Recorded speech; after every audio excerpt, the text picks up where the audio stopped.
Abaqhubi bamahashe kuQumbu eMpuma Koloni bamemelele ukuba umsitho wamahashe obanjwa minyaka le kwilali Bajodini uhlala usisithethe. Iminyaka elikhulu abantu bebuthelana kwilali Bajodini qho ngosuku lweBoxing Day ukubukela umboniso wamahashe. Ngaphambili lo msitho wawusenzela ukubhiyozela intonjane, kodwa ngoku owona mtsalane ngawo ngumdyarho wamahashe oqhutywa isintu.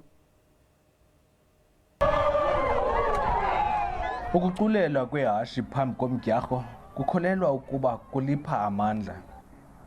Uluntu kule ngingqi lufuye amahashe ukulungiselela imicimbi enje. Kuyiyo kodwa nendlela yozonwabisa kuninzi. Abaququzeleli bakholelwa ukuba ukuphuculwa kwendlela kungawukhulisa lo mdyarho. Iyathembisa into yoba ingakwazi ukukhula ngaphezulu kunoku, kuba ngaphezulu kokuba kubalekiswa amahashe ufumanisa abantu abaninzi yeyona ndawo esele bedibana kuyo ngoku.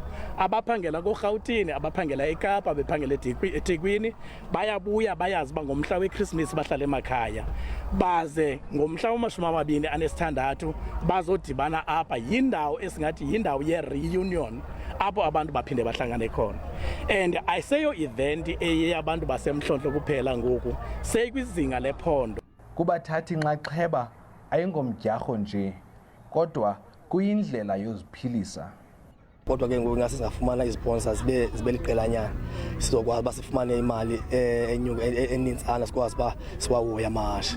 And ke ngoku into endizayicela into yoba sizanyelwe ngumasipala wethu nento enjengogqirha, because ke into enjengogqirha sithanda ukuyisokola. Njengam mna ndisandofika amahashe amabini. Le event yasibajodini njengoba sithi yaqala kudala ngo-1919 ineziphumo ezihle. Abantu abangaphangeliyo abanamahashe bayakwazi ukufundisa abantwana.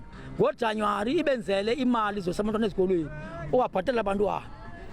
NangeKrismesi ayikapheli lento, ngemhla ka-1 izothatha abantu basabantwana babelwandle bayokonwaba njengabanye abantwana ngenxa yamahashe. Lo mdyarho ukwanceda nosomashishini abasakhasayo. Isinceda kakhulu olu suku luba ngathi luzimini ezininzi, kuba apha siyathengisa, akukho hlobo lakutya esingaluthengisiyo njengabantu abancinci, and siba nengeniso enkulu nebonakalayo. Ndingavuya kakhulu utata xa ingabanjwa noba kukabini enyakeni, ngoba yeyona ndlela esithi xa kufika olu suku siqonda uba sinethemba loba iintsana zethu sizotsho sifumane imali, sizokwazi uba njengoba siya kuJanuwari ngoku bazawufumana impahla yoba imali esikolweni. Abaphumeleleyo bayakwabelana ngesixa semali esifikelela kwi-80,000 ekhutshwe ngumasipala wasemhlonhlo. Ndingulwandile Mbulali kuQumbu.